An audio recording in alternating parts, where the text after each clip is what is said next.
When fall came around, I was super excited about all the combinations of soup and comfort food.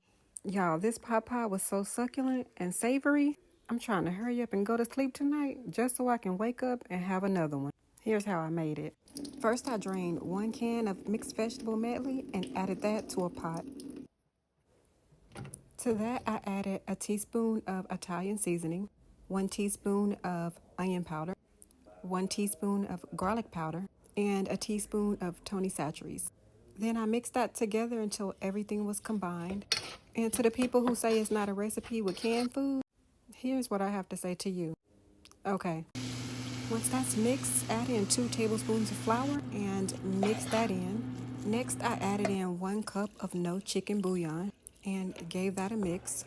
Then I added in 1/2 cup heavy cream and gave that a mix.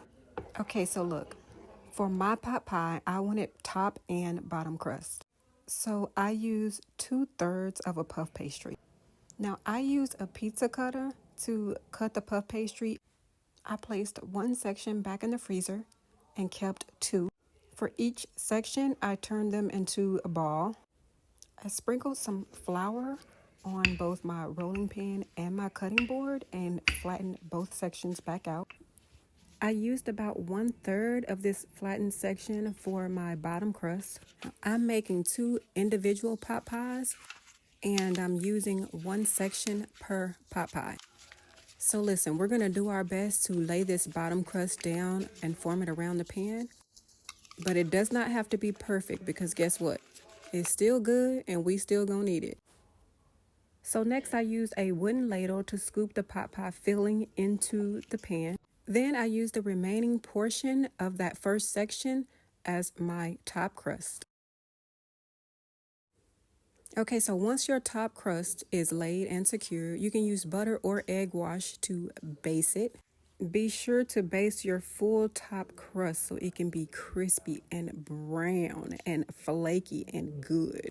Next, go ahead and make a center hole in the top of the crust to prevent any spillage.